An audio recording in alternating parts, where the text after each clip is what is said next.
Good now, revolutionaries, and welcome to the Rise Up Morning Show. Woo, listen to my voice today. I was up late practicing with the band last night, and you can sure tell it in my voice. I hope that wherever you are, whenever you're listening, you're having a wonderful day. And to my friends in the United States of America, a very happy Independence Day. Today is the 4th of July, 2024. Let me know what you're doing today. Are you logging a dog over on Warpcast? Are you just having burgers and fireworks with the family? Or are you somebody who does not celebrate? In which case, I hope you celebrate yourself today. Honestly, truly, because you deserve it, my friends. It's the end of our week, and today's stream is going to be a little lighter.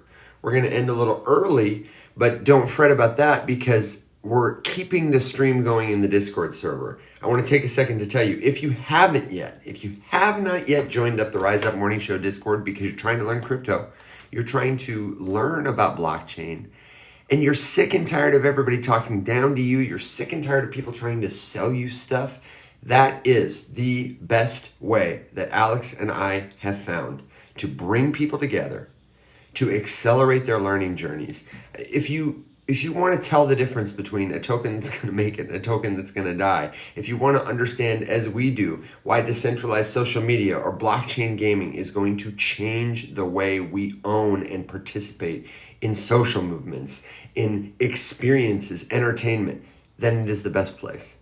Anybody can learn this stuff, absolutely, but it does take a little bit of experience. It takes a little bit of acumen to kind of recognize the patterns, to see the things that happen over and over. Most people say do your own research, but really the kind of research most people do is not thorough enough. They go to a website, they look at a social media page. But do you know the founders of the projects? Have you got the link to their Discord community? Have you talked to them? Have you talked to their last employer? Have you talked to their friends and family? You know what I mean? When we are in a community together, a group, we accelerate our learning journey. Everybody is able to learn and grow better. Plus, we can keep each other safe. And in crypto, we need that kind of help. You know what I'm saying? We can tell a better story that way. Nobody has to lose money learning this stuff. Nobody has to lose money at all. We want to help you with that. So jump in the community, and especially today because in a couple of minutes, in about 45 minutes at the top of the next hour, we're going to jump into the Discord, into the stage channel, and we're going to resume the stream there so that all of our friends in the community can get to know us a little better. We can talk voice to voice with them. You guys can ask us a question there. If you're not in the Discord yet, it's at theriseupmorningshow.com or the link in my bio. It's free to join. Come hang out with us. We'd love to see you there. Rick, welcome. Rick says, I met a lady yesterday, VP for Coke, that handles their eco and blockchain. They are into real world assets. How cool. I love that their eco initiatives and blockchain are together. It makes sense. A lot of people are concerned about the impact of blockchain on the environment, and rightfully so. But most people have not gotten in touch with the information that helps them understand how very much it improves on our energy-intensive system now, our resource-intensive system. It's a great help to people who are concerned about the environment, for sure. Hey, John, happy 4th of July. Thank you for the kind wishes, my friend. And to you, Rick, because I know you're here. Let me know what you guys are doing. Are we doing burgers and dogs on the grill? Are we doing fireworks?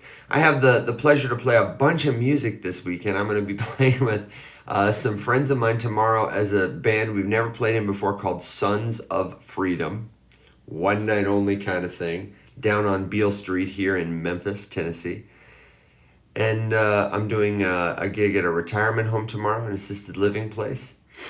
I'm doing 2 more on Saturday, so, listen to my voice right now. I gotta make it. So, thank you very much for the well wishes. Gave her my info, told her about the show here in Atlanta, doing it live. She would love to be on. That would be fantastic. I would love to host her. And even if she couldn't make it to whenever we, do the show, because we'll probably continue the broadcast in the morning if we can swing it,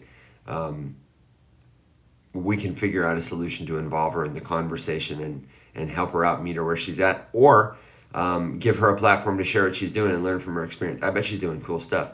One of the cooler blockchain experiences I've had in the last year, I wouldn't say cool, it was really nerdy, is I had the opportunity to attend a talk with FedEx's chief blockchain. They don't have a chief blockchain officer. FedEx is right here in Memphis. And they have been interested in blockchain for some time, and in fact have their own blockchain that they use to track information about packages, much the way VeChain is using blockchain to share information about supply chain with the people who use their tokens. And it's been a long time, so I don't remember everything they said. But the thing that struck me most from that presentation was a quote from Fred Smith that the guy brought up. Fred Smith is the founder of FedEx. In the 1970s, when FedEx was started, Fred Smith said, information about the package is as important as the package itself. And this man brought up the quote to make the point that the ways they have integrated blockchain to help their internal teams, their customers, and increasingly in the future, everybody coordinate, get good information, get verified information, effortless, errorless, replacing flawed human intermediaries with computers where it matters so that the humans we have can do their jobs better, kind of stuff. People can trust us more because they have to trust us less. It's just very cool. So I'm sure Coca-Cola is doing awesome stuff with it. Let me see. Definitely want to talk soon about getting a date down. The peeps coming. Excellent. Yes, and I'm so sorry to say, I haven't heard back from the Bitcoin Nashville people yet. And I haven't found what I would consider to be a good phone number for Bitcoin Inc. They're a big company that probably is trying to minimize inbound, and they've done a pretty good job of obscuring themselves. So we will see. If you're new here, do me a favor and let me know what you're thinking about cryptocurrency, crypto assets, blockchain. I see we have a lot of different folks, some of whom I don't recognize, and I am so glad you're here. It is so hard to find helpful information about cryptocurrency. Most people are trying to sell you their token. It's a bunch of crap. It's totally just a cover-up for somebody's, send me money program. But blockchain is going to change the world, and it's going to be so much more than currency, the way your smartphone does so much more than phone calls. I'm not a highly technical person. You don't have to be either to start learning about this stuff, using it, and benefiting from it. Not just, what you learn, but the community of people you build, the network you are building, and the opportunities you open for yourself. Sure, there are financial opportunities here, absolutely. But there are also intangible opportunities that are very difficult to quantify. And this is a good place for you to ask any kind of question that'll help you get started. What is slippage? Great question, Coco Boom. Slippage refers to the amount of money, the difference in price you are comfortable with, the amount of money you're losing when a transaction processes. Mostly you hear it in the context of meme tokens, where the token price is so low because the market cap is so low that when somebody puts even $1 into the pot, it affects the price. If you ever wondered why meme coin price fluctuates so much, why it's so volatile, the reason is because the market cap of those tokens is small. You can think of market cap as like water in a pool or a lake or an ocean. Bitcoin is like an ocean. If I throw $10 in that ocean or throw a pot of water in that ocean, it doesn't really change the ocean much. It doesn't change the price of Bitcoin much. I gotta move a lot of water. I gotta get rain from heaven if I want to move the water in Bitcoin. You know what I'm saying? I need Michael Saylor to buy a couple, however many, 1 million Bitcoin. That moves the market cap. Whereas a meme token is like a bucket of water. If I add a cup of tea to that bucket, it totally changes everything about the bucket of water. Similarly, a meme coin with a very low market cap, I throw 10, 20, 100, $1,000 in it. The token price goes from, 0.00001 to 0.0007 or something like that. And that is a big percentage change in price. And so if there's a lot of trades coming in on a meme token, it's doing this. And when you put your order in, you put it in at this price. But by the time your order goes through, it might be this price. And so slippage is saying, I will accept how much change I will accept in that difference. it might be hard if you don't have slippage set high enough on a very volatile early or new token for your trade to go through. You'll keep getting trades rejected. So let me know if that's helpful. I have heard different suggestions from people. I personally tend to trade with 11% slippage on default, which I understand from my friends who trade memes. I'm talking about meme coins specifically, that they don't trade that high. I know other people who do 5%. I know some people who do lower, and they use platforms that allow them to send what's called a bribe, which is slippage is a setting that applies to all your trades generally. A bribe is a little extra money like slippage that you can apply to one trade to get somebody to process it faster. And the reason you do that is if you're more concerned about saving money, you would go with bribes instead of slippage. If you're just doing a lot of trades in a short amount of time and you're concerned about how long it will take, or you want your trade to go through right now, I tend to find the slippage setting is more effective. And personally, I recognize it all as gambling anyway. I think of it as the difference between a 95-cent slot machine and a dollar slot machine. If the token price goes up 100x, which is mostly what I'm looking for, or even 2 or 3x, I'm not going to miss the 5 cents. You know what I mean? I can settle for that. Where else in the world can you get 30, 40, 50, 60, 100, 200, 300% returns in 20 minutes? Nowhere. So if I'm going to lose 11%, you know what I mean? It's really about what you prefer. And let me know if you have other questions. If you have questions about slippage, if I didn't help you understand it, let me know. How to write brib. What is brib? Can you help me understand? I'm not sure I get that. Can you clarify for me, Khalil? It's great to see you. Thank you for being here. And happy 4th to all my friends in the United States who are just joining. If that explanation of slippage scared you off after I said, come learn about crypto, don't worry, not all of it is inside baseball. I promise you can learn everything that I know, and honestly, a lot more too, because I am no Superman. Sorry about that. We can slow down, we can break down terms all day. That's exactly what the show is for. I'm glad about it. Nick Johnson says, thanks, Rick. Nick Johnson says, find an ecosystem, then invest in your blockchain, then move into subcategories as you go. This is a pretty good recommendation. Oh, what's that one? Look at that. Thank you very much, my friend. I recommend learning this stuff is like drinking from a fire hose, okay? There is so much information, and there are so many different blockchains. Each of them is a network with an entire ecosystem built on top of it, and some go deeper than others. So it is really helpful to find one network or one niche of the crypto space. Like Rick mentioned a few comments ago, RWA. If you spend time in crypto, you'll see that a lot. It stands for real world assets, and it refers to this tokenization, creating tokens to represent things in real life, online. The same way we might create a word to represent an idea, we can create a token to represent an idea. It doesn't have to be a monetary unit of value. It could be a token that represents my membership at a country club, or my role as a teacher at a school in Memphis. It could be a token that represents I bought Taylor Swift's album, and might entitle me because of the relationship it establishes, me as an owner, verified, and another person as an issuer, verified, who can see each other's status, the status of the token. It allows all kinds of things to happen. So different ecosystems or different niches of the crypto space are solving different problems, some of which will be more interesting or less interesting to you. Whether you're investing, speculating, or you want to build something for the future. There's a lot of different stuff here. And I really recommend that you start with Bitcoin first. Because even if you're not interested in investing in Bitcoin, of all the ways crypto might have come into the world, that was the way it did.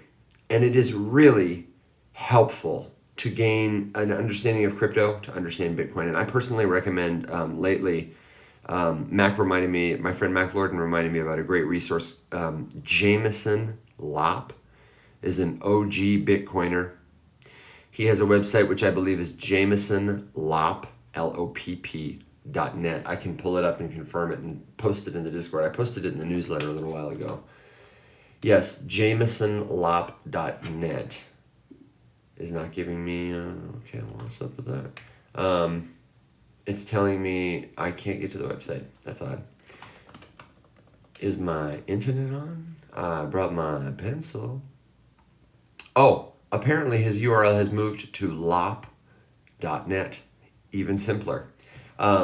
He's aggregated a ton of resources. If you Google Bitcoin, there are a lot, but there's some easier to understand than others. And if you're curious or concerned about Bitcoin, you're definitely not too late to start learning about it. It will help you understand almost any other cryptocurrency that you hope to look at. I had a great conversation last night. I was cooking dinner late after this band practice, and I joined a space. Oh, good. Alex is alive. Thank you. This is the Rise Up Morning Show, so rise up, my brother. Alex, you'll love to hear this. I joined a space where people were talking about this phenomenon called a community takeover. Somebody joined the space who had become a member of this team. Nike, there's a meme coin on Cardano. Okay. And this guy was sweet. He was a great salesman, but he was a salesman. And he came into this space, and I say this not to criticize him. I say this to, we all are doing our best to learn. I have no monopoly on the truth. But if you have a full cup and you want to tell me all these things and add your opinion and add your comments, etc., then how can I pour into your teacup? How can you drink what I have to offer you? And it goes both ways, right? Definitely. But I'm drinking this guy's tea, and his tea is that there is this new meme token on Cardano, which according to him is a blossoming meme coin ecosystem. And he represents this team. I don't think he's a snake oil salesman at all. I think he doesn't know what he doesn't know. Okay? That's what I'm saying. He represents this community takeover that has risen up. I thought he was a very nice guy. But here's how we had the conversation. And here's why it helps to be hanging out with people like me, or how I learned to, if I had heard this pitch a long time ago, I absolutely wouldn't have had the acumen to do this. It's not because I'm smart or the one. No. But this is why you got to hang out with crypto friends and crypto friends who've been here for a minute, because I recognize the patterns. I know the questions to ask to help me determine, what is this? Is this worth my time? So this guy starts telling us about how recently Charles Hoskinson has been tweeting about this pig that he has rescued called Nike, a little teacup pig. And absolutely, that's a banging meme. Cardano, if you're not hip to it, often there are claims made about Cardano about how active their developer ecosystem is, how they have more commits on GitHub and other places than any other blockchain or many other blockchains. They're a leader in that way. People are big time developing on Cardano. This is marketing spin. While it is true that people are publishing updates to things, you have to ask yourself, what are those updates? A variety of different websites can tell us about the nature of the kind of updates that a blockchain is pushing. And sometimes, as Alex likes to say, it's just updating fonts on a website. Meaningful developer activity is often reflected by how many grants you offer in your ecosystem. You can deduce it from what kind of language people are able to program in your ecosystem. If they can use more different languages, then more developers can do cool stuff there, right? Cardano uses a very obscure development language. It's kind of insular and siloed. It doesn't have a lot of infrastructure that is well built the same way Solana, Base, Ethereum have infrastructure that devs and users can come in and do stuff on. Basically, you can buy Cardano, you can stake it. There's a very small DeFi community there, and there's a very small meme community there, which you can measure yourself and verify at resources like defilama.com, okay? You can do side-by-side comparisons. And so this guy comes in, he tells us about a meme, which if you know meme culture, absolutely. A founder's pet, great meme. Nike the pig, we love animals. Sounds like a killer meme coin, right? But I asked him, it doesn't fit my understanding of the information that there's a bustling meme culture on Cardano. I said, what is the market cap of this token? He says $8 million. I say, great. What is the 24-hour volume? And that's a slow day for us. So I say, what is the total market cap of all meme tokens on Cardano? That's an important question because you want to see what kind of market share this token has. If it's like the token we saw yesterday, Crow with a knife, that has a $50 million market cap. It's the first meme coin on Kronos. That's the narrative. But Kronos only has 450 million in total value locked. You're talking about a meme coin that has 10% of your chain's market cap. Where's it going to go from there? You know what I'm saying? If every single one of those people put every single dollar in the Kronos ecosystem into that token, they could only do a 10x. And 50 million is huge for a meme. So you got to ask questions like that. I asked him, I said, what's the total value of all DeFi on Cardano?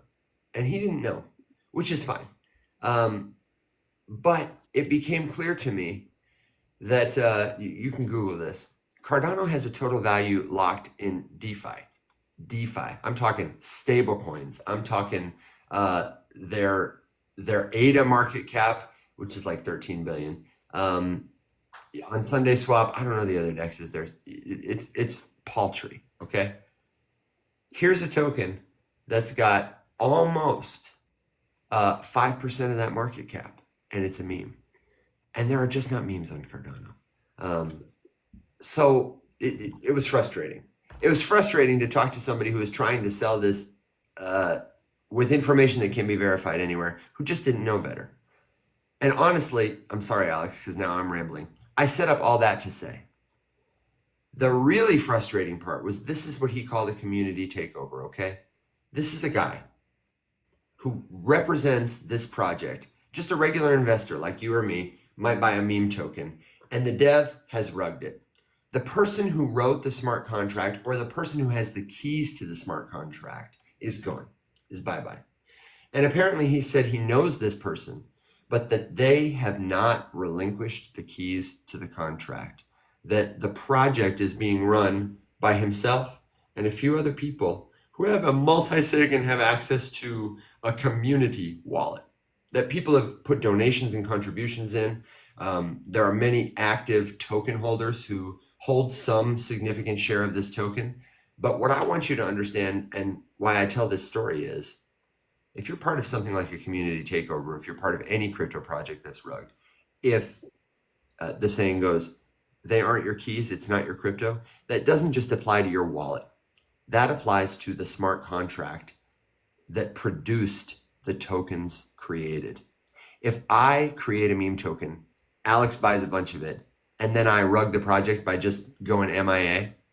If Alex does a community takeover and starts a new wallet to raise funds for marketing and gets the other token holders together, and then Jason Derulo comes in and the market cap goes to 10, 20, 30 million, that's awesome. But if I wake up one day and decide that I just want to take the money in that contract, there's nothing to stop me because I have the keys. And what you absolutely must remember here too is that the key is not a physical device that I can literally throw into a fireplace and burn. It is not something that I can just send to Alex and no longer have access to.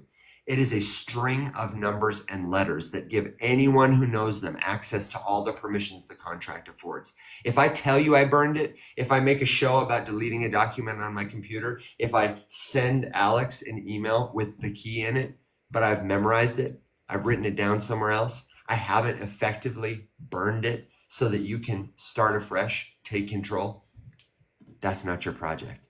And it was fine. I wasn't upset at this guy. I'm passionate about it because it is only apparent to me to ask those questions, to know these things after spending a lot of time looking at different patterns, learning different concepts, sharing questions with friends like Alex, our colleagues, all of you.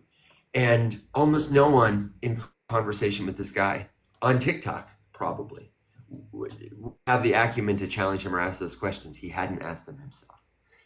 I'm not the guy who knows it all. I'm an everyday guy just like all of you. But that's why we got to band together and be in a community for real. Because can you believe this, Alex? This guy was trying to sell his $8 million meme coin as a pitch for memes on Cardano are exploding. You know what's funny about that whole thing is that All of it. I remember the day that it started, and literally it was just Cardano people who were like, let's decide collectively that memes on Cardano are now a thing. And that's all it was. That's all it That's was. all it was. We want some attention. My gosh. Happy 4th of July to Christina and Jordan. We're so glad you guys are here in spirit and now in the chat. I hope you're having safe travels. I hope everybody who's just joining us and hearing me rant isn't scared off. This is a celebratory day for a lot of people. So happy 4th of July. And if you're angry about Independence Day, then you happy 4th of July to you too, or whatever. If you're not celebrating, if you're not in the U.S., no fret, no sweat. We're happy to be here, easy to work with. And Alex, I don't know what time you want to hop over to the Discord, but I was letting people know that today is our day of the week that we're going to start the tradition of doing a Discord only stream. We're going to exit this one early. I said maybe close to the top of the hour, and invite all of our friends to join us in Discord so that we can talk voice to voice without character limits on the stage there. It's one of the reasons you should join the Rise Up Morning Show Discord community. It's totally free to join. Come hang out on the stage. We would absolutely love to see you there. I see, oh, there's Nathan. What's going on, man? Oh, it's not him? No. Oh. Yes, we can stream videos in Discord. Absolutely. Now, let me catch up on all these comments I missed because I just know everybody was asking me a good question or something. While I do, Alex, let me know what's on your mind. And everybody else, if you have your thumbs at the ready and you're not joining the Discord to get to that stream or typing a question, give the screen a little tap. I tell you what, it seems silly, but it really is a helpful way to let the algorithm know we're here and want to teach people and learn from their experience too. What are you thinking, man? It's just taking a quick peruse of headlines. Of course, there's one about Cardano being set up for a 70% spike. I told that guy, I said, the only place Cardano is bustling with meme activity is in the headlines on Crypto Panic.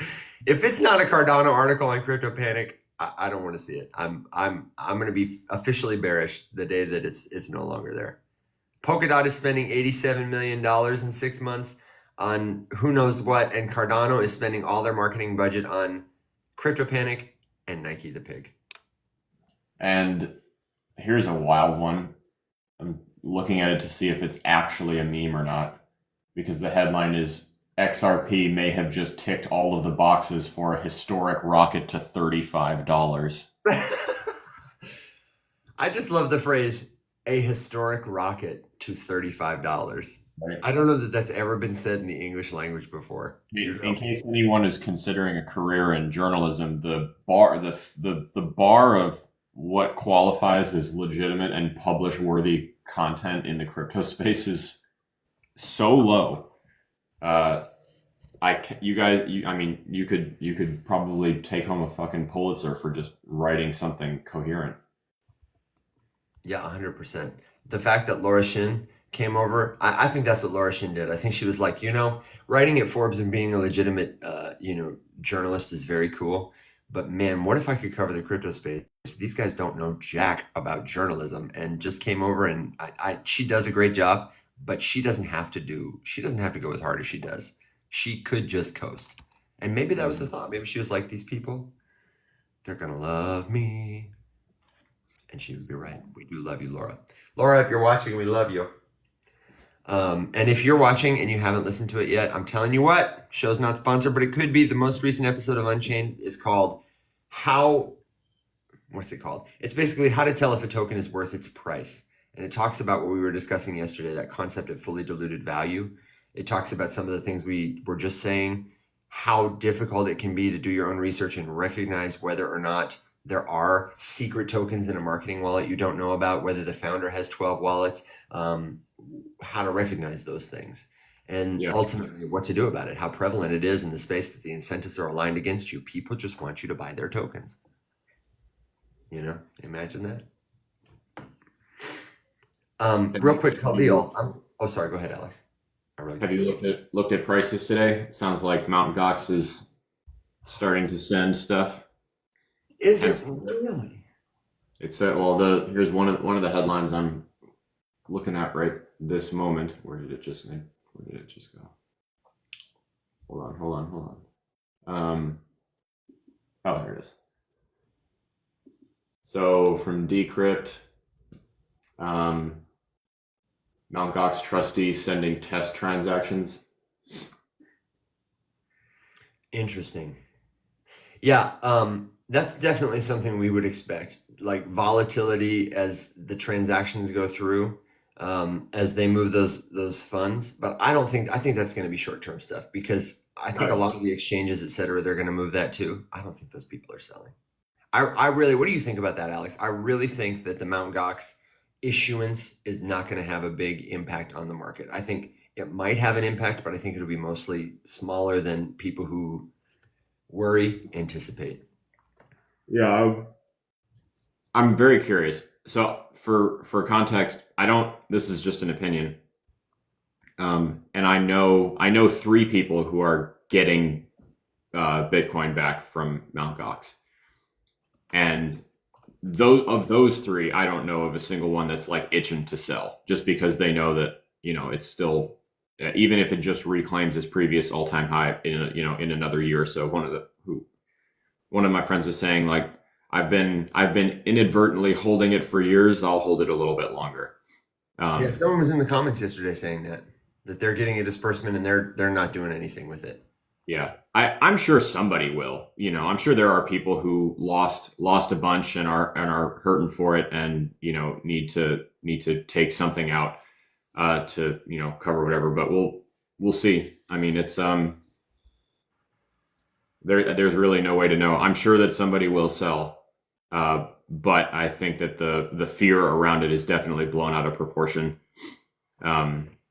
And I don't know. We'll see. I think. I mean, none of us, Evan and I, are not chart people. Couldn't tell you what we think this is going to come down to or go down to.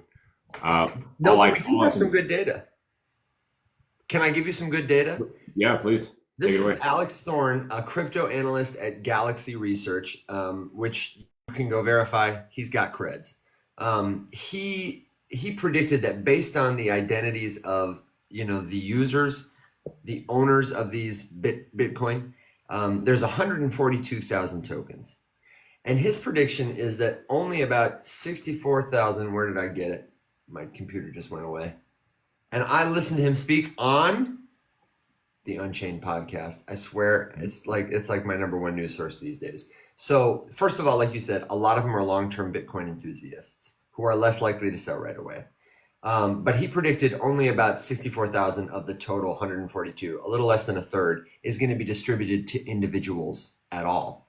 That Hmm. most of the Bitcoin is going to be sent to long-term creditors, people who have a stake, people like Michael Saylor's company, people like an exchange, Kraken, etc. Um, and therefore, they're not going to sell it. And he said even a lot of those 64,000 people, he said most of them are long-term Bitcoiners who've already resisted selling their Bitcoin for years. His general thought, I can't remember the number he said, but he said, I would expect to see maybe 10 to 20,000 of those tokens get sold on the market when they become available. He said, and that's, of course, enough to have like an impact on the price, but a very small one. Bitcoin's liquidity is deep, you know. And then people will want to snatch those up pretty immediately. You just know if somebody sells, Michael Saylor is going to be right there. Um, I did not personally know how many creditors there were among that group or how many institutions there were among that group, companies, but it looks like it's more than half. Um, and they have a real vested interest in hanging on to those things. Yeah, I would agree. The only thing I was just saying, the only thing I know is that if Bitcoin does go down into the low 50s or something like that, um, I have a hard time imagining it would stay there for too long, and I'm also very excited about what I can get Solana for if Bitcoin goes to 48. Man, no kidding. I'll be thoroughly excited about that. Somebody was talking in Discord about if Bitcoin goes down. They were talking, it sounded like they might be a little over leveraging Bitcoin, like they had just bought some. And they were asking how much further do we think it could go down? And I would say if you're really concerned about it going down, you may be over leveraged. And you should ask yourself, how would I feel if it does go down to this level or even this level? And another thing that they said that really struck me, that I thought we could riff on for a little bit, is I had asked them. I said, what are your goals for returns and what's your time frame? Like what are you hoping this money will do and how soon? And they said that they're looking to hold for about 8 to 10 months to be able to reach altcoin season, and not much more than that. And I thought it was really interesting. And I want to know what you think, Alex. I feel like I see a lot of people who have this attitude that all crypto tokens are kind of the same, and they're going to move from one, get some profit, roll it into the other, and then get some profit and roll it back to Bitcoin, and then roll it into altcoin again, like every so many months when it's altcoin season or whatever. And I just don't think about it like I don't think thinking about that is helpful. I think about Bitcoin differently than I think about anything else. And I personally can't imagine holding Bitcoin, planning to hold Bitcoin for 8 to 10 months, selling it, buying only alts, hoping to time their profit pumps, sell them, buy more. You know what I mean? Can you speak helpfully to my confusion? Why would somebody like me think that's not an effective strategy? And do you agree or do you have a different thought? Oh, geez. Just I meet about, a lot of people like that who think, oh, when my Bitcoin goes up, I'll take it all out and then I'll just buy, it'll be altcoin season, so I'll buy an altcoin. But like, I have you been mean, accumulating the whole time they were down? Kind of thing. Probably not. yeah, You no, know, I, I get it because, okay, yes, I do have thoughts about this. Um, it's the exact same thought that entered my mind when I saw a particular content creator the other day highlighting a question that somebody had asked them, calling it the stupidest question. Um, and the question was just about like buying some meme coin or something like that. And I'm like, you sit here and push memes on people all day long, and now you're surprised when someone is asking you about buying a different one. Um, I don't think it's surprising at all that people have that idea about the. Sonora knows what I'm talking about. I don't think it's weird at all that people have that idea about altcoin season because for years, people with a, a, a people with a vague grasp of this whole thing have just been pushing that as the way that it goes. Um, that is just what you do, and so it's not surprising to me at all that that's what people think. If this is how they learn and they have seen stuff about altcoin season and how that's how it works, that Bitcoin profits just roll into altcoins and that's what makes them run. It doesn't surprise me at all that that would be the strategy that they interpret from that as being what they should do. Um, those people have been misled and they are going to become exit liquidity for everyone else who bought the altcoins earlier. And then those people will bag hold through the next cycle. hmm So, yeah, I don't recommend at all waiting until Bitcoin runs to 100K to like take some of your money out and then start shopping for altcoins. You are just playing with fire at that point. Like if there's an altcoin that you believe in and you have convictions for and you would like to invest in, why would you wait for things to go back up before you tried to get into there? Like we see this every single time, and far be it from me to tell you what to do with your money. But the one pattern that I recognize constantly is that people question why we're talking about crypto or altcoins or whatever all the time as things are crashing. And then the second everything is green, everyone's like, "Oh shit, what am I supposed to be buying right now?" And I'm like, "Don't buy anything. You missed the boat. Just now, you're just gonna sit there and wait, or you can try, or you can be someone's exit liquidity. That's your option right in this second." Um, and it just kills me every single time to see like markets down like this and no discussion, no chatter, no like heavy research about like who's down the worst and blah blah blah.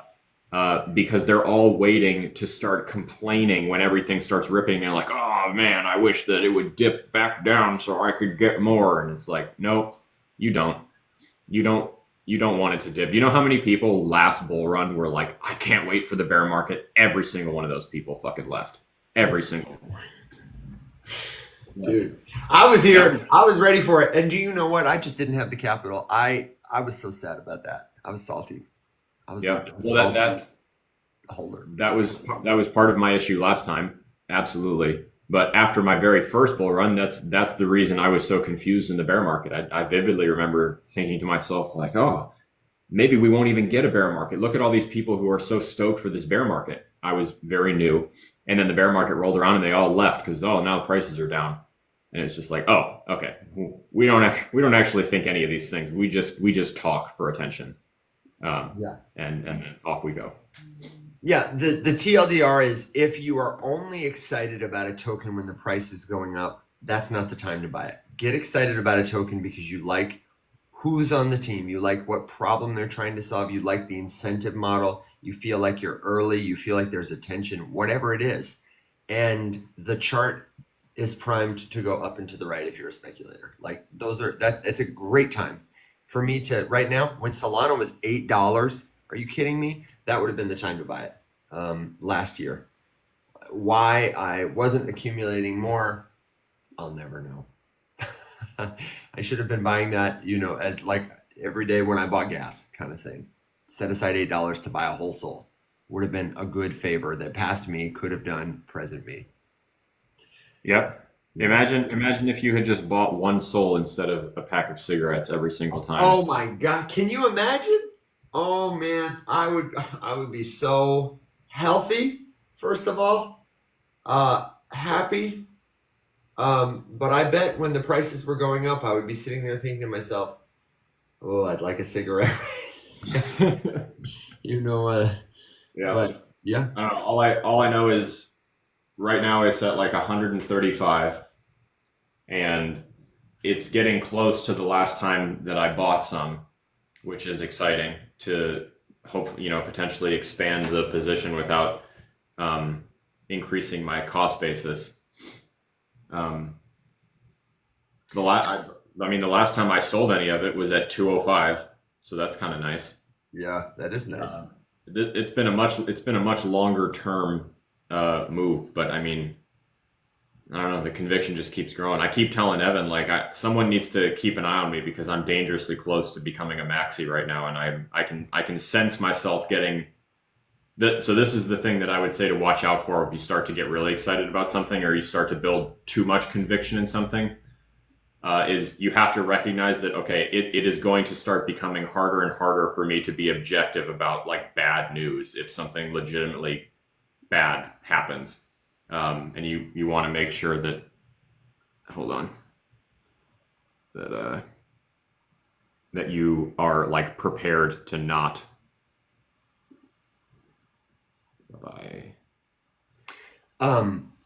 Do you see this comment from Willis Clock? I really like this comment about why we didn't buy more Solana. I said I wish I'd bought more. They said I know why you didn't, and I know too. Like that was really prescient. I don't know who you are looking into my soul like that, but Alex and I both are on that train of we were honestly we didn't have the conviction. It's a good thing I wasn't buying Solana then because if I was buying it, it would have been FOMO hype, misinformed. I didn't know enough about all the great user experience products there.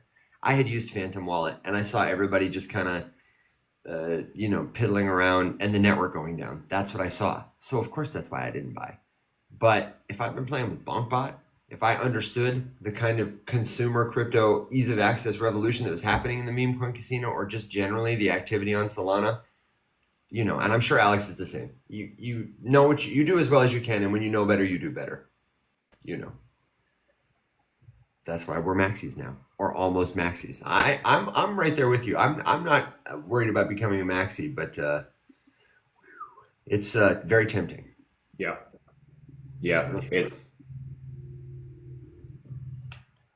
It's tough. It's tough not to, just because I can say pretty confidently that I'm not like in danger of becoming a maximalist because there's a few things that I'm very excited about, like network wise.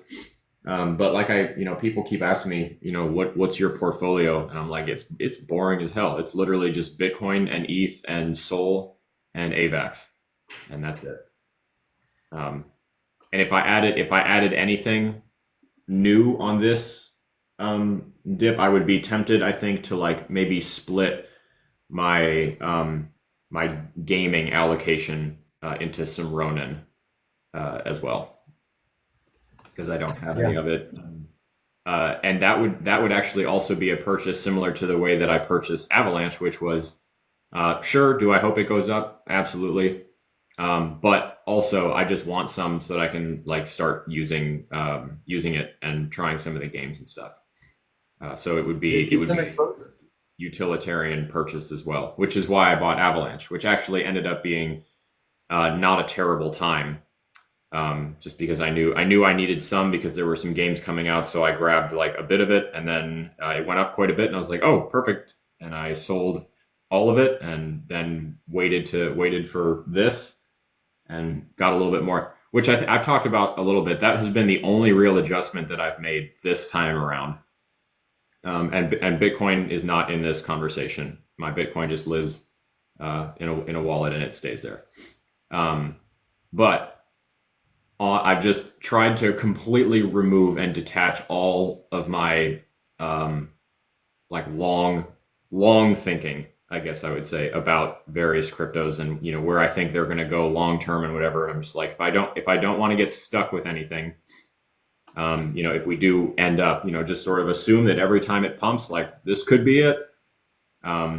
And if we have a bunch of green and I've got some stuff and I'm in profit on all of it, I know we're going to get a dip at some point, so I'll just sell a shitload of stuff on the if we have green several days in a row.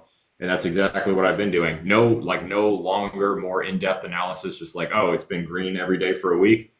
Let's get rid of half of this. And then sure as shit, it corrects 10% or something like that. I'm like, all right, cool. Get it all back. And now I have 10% more in every single one of those. And there you go. It's the way to And do it's it. been working. It's been working for me. Well, what I like about it too is it also helps you build conviction at the same time.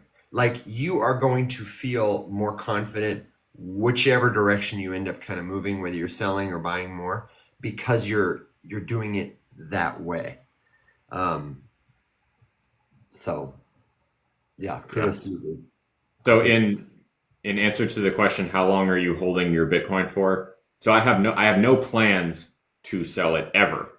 However, the thing that would happen that would make me adjust that is if something personal came up financially and I needed the money for it, then I would have no choice. But my goal, my hope, is to keep the Bitcoin for an extremely long time. Um, I always, whenever I think about Bitcoin specifically, I always think about the line from what is it? Is it the second Back to the Future, where we're going? We don't need roads. where we're Uh, going, we don't need. I think that's number three. I could is be it three? wrong. Yeah, maybe you're right. Isn't that where they go back into the Wild West? No, I'm pretty sure it's two because they go. The first thing they do in the beginning of two is go forward to see something's got to be done about your kids, Marty. Oh yeah. I get my Back to the Futures confused. That is one movie I have seen. So, oh But well. the point is that ideally, we are heading for a future where I don't need to sell my Bitcoin because I just having it will be enough, and then I'll use it for something if I need to use it, or I'll just have it, and it will just be my little stockpile. But it's a scarce asset, so I just you Great know Scott! Someone said in the comments. Yeah, exactly. Also, the comment. Okay, so if you have conviction, then go hard. I would say your conviction should be your guide there. yeah If I am deeply convicted in something, I will probably go harder. But maybe my conviction is deep, but it leads me to the resolve that I should go measuredly. I have deep conviction in Bitcoin, but I'm not gonna, take a loan out or ask my family members for money to invest. I I have yeah. deep conviction, but the reflection of that looks like buying amounts that I can afford at regular intervals. I'm dollar cost averaging. It's very And boring, but that's ex- conviction. accepting that in the short term, and at this point we're talking about in a year or more, the price could either not go up or it could go down. So it's just taking stock of that. And yeah, Joe's, I completely agree. More options in the future, and hopefully better rates and all that sort of good stuff. I just wanted to make sure you were aware, like you can use Bitcoin as collateral to get financing right now if you want to. There are a number of DeFi related services that will loan out money for your crypto. Alex, I'm sorry you may have said it, but somebody in the comments asked, are you holding your Ether for the same amount of time? Do you see it as the same kind of asset? Not exactly the same, but it's up there just because, and that really is just like Evan was saying, a conviction based play from the fact that ETH is still king at this point. Gas has gotten way better. There are so many things now that you can do with your ETH besides use it on, besides raw dogging it on Ethereum. Like bridging it all over to Base. So I would say about 75-80% of my ETH now lives on Base, and it's just there. So yeah, I have a very long term outlook on Ethereum as well, just because, despite everyone's, I shouldn't say everyone, despite a few loud people's constant complaints about the state of the network and gas fees and transactions, then it's still here and it's still winning, and there's still tons of devs working on ETH, and different layer 2s coming out, and Base getting attention and whatever, and obviously base is very ETH heavy. Yeah, I don't know. I have, and of course now ETFs are about to roll onto the scene for ETH. I think the last time I paid a gas fee on actual ETH was like a couple days ago, and it was $1 or $2. So if you time your transactions, like you're paying, and of course if you're using something like Base, then you're paying. Yeah, and it works. It does work. The question came in, are you still holding, Alex? And so, Brad, you must have just joined. Welcome. We're so glad you're here, brother. He's talking about Polkadot. Oh. Yeah, so let's talk about it. So I did a long video yesterday about Polkadot, and it's still processing to this very moment. It's been processing for like 24 hours now. So someday Mafia, dude, you can see it on Twitter. I posted it on Twitter, so it's over there. It's like, it's a longer one.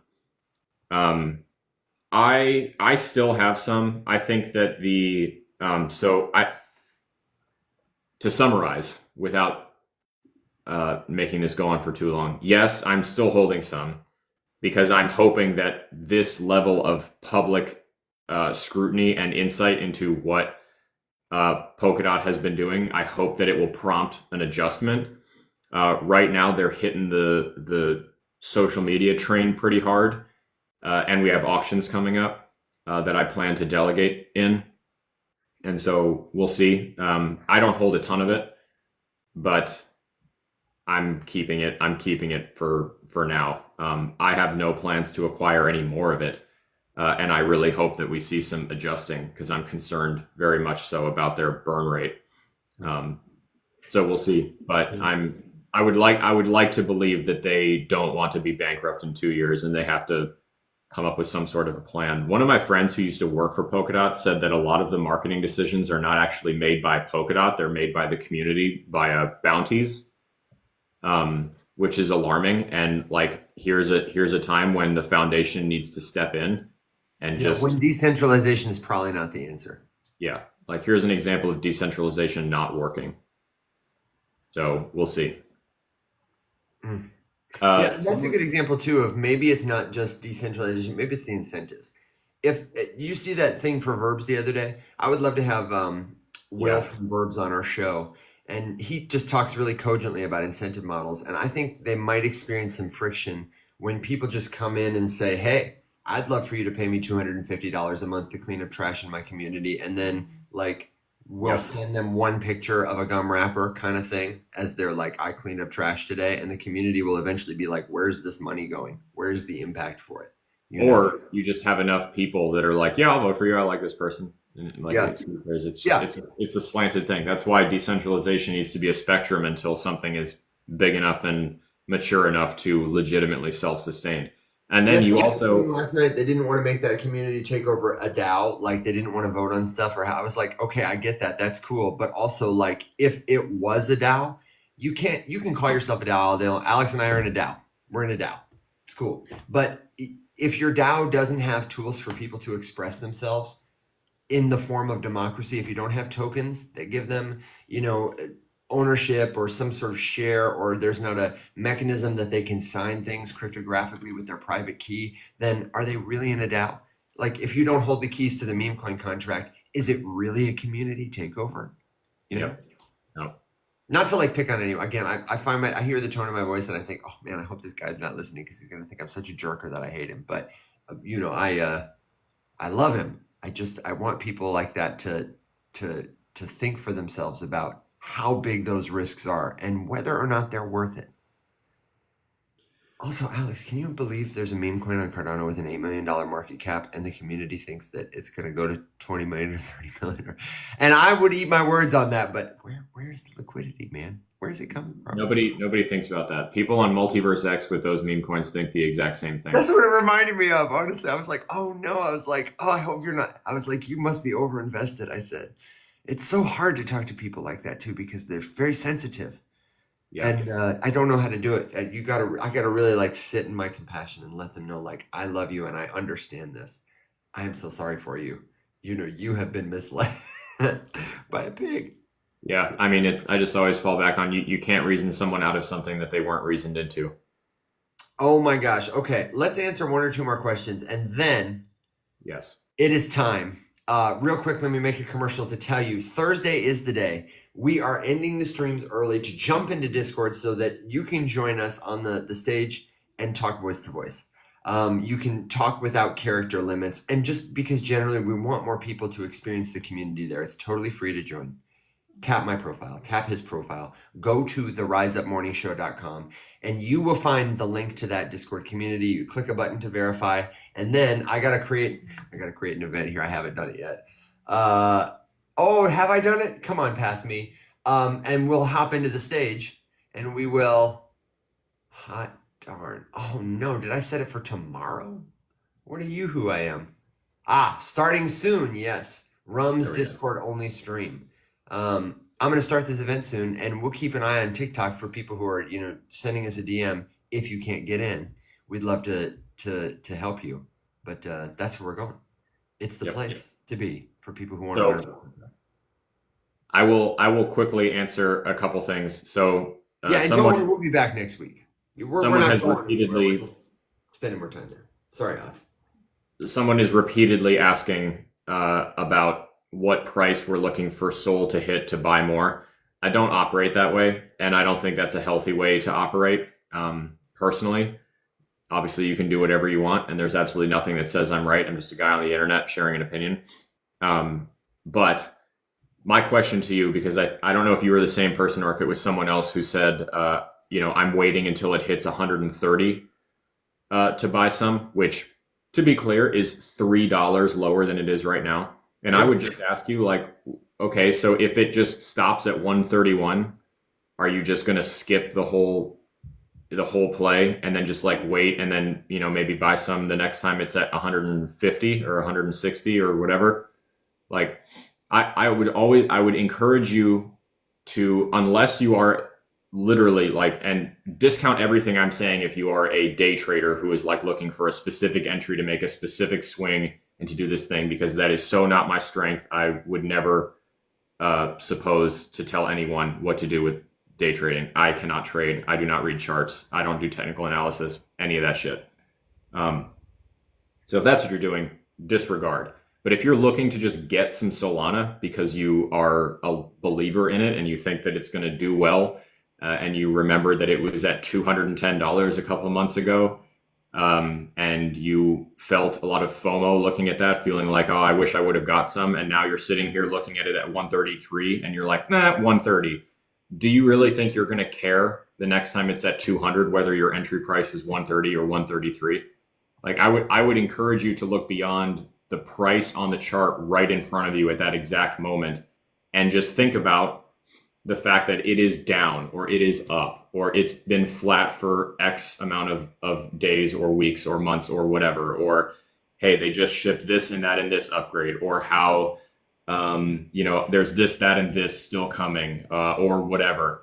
And just, trust your research and trust your convictions, because I promise you, like, you're not going to give a shit whether you bought it at 133 or 130 in 3 years.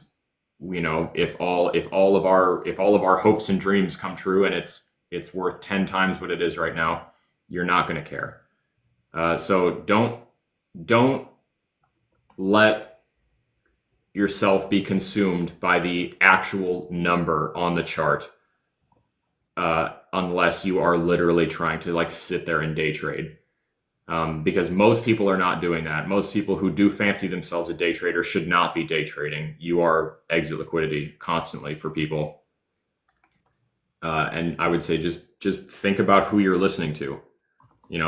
Just remember, anyone who's ever said a number about a crypto is guessing every single time.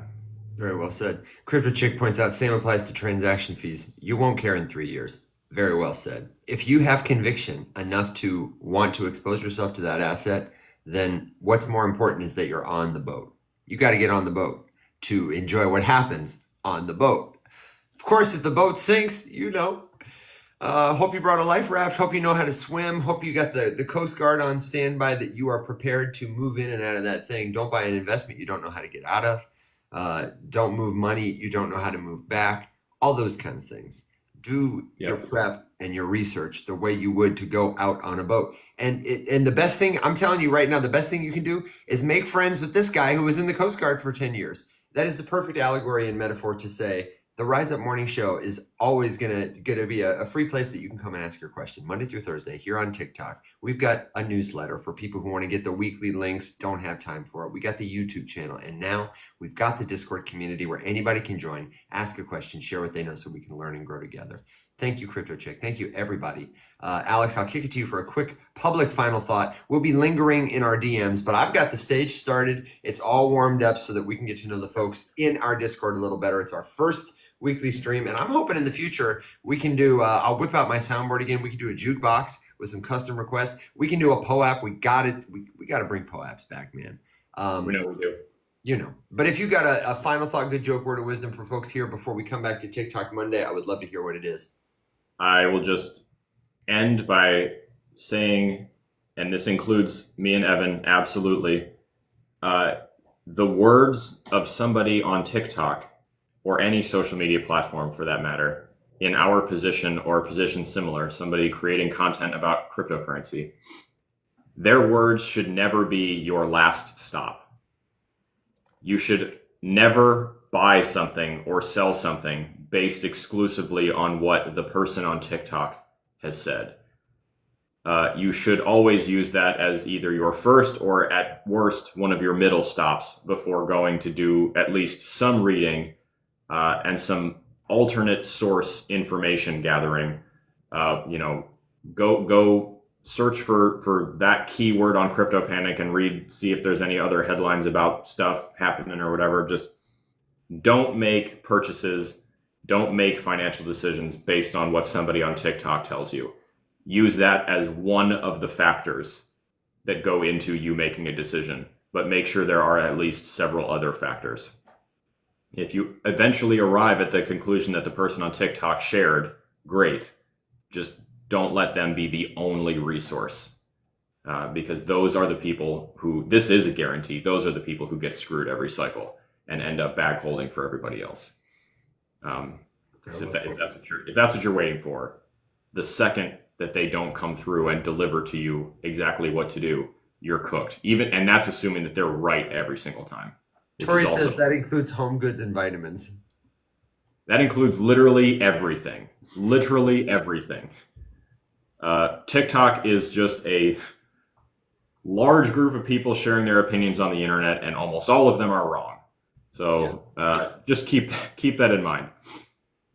Well, thank you very much, Alex. Thank you very much, everybody. Happy 4th of July to our friends in the United States. Please be safe. Don't set yourselves on fire celebrating this weekend. Don't do that. I was going to say, tap my face, tap his face, visit the riseupmorningshow.com. Send us a message if you can't get in. These are our only profiles. We'll do our best to help you get there. And for everybody who's in the community, we'll see you in the stream in just a second. Yeah? Well, Matt?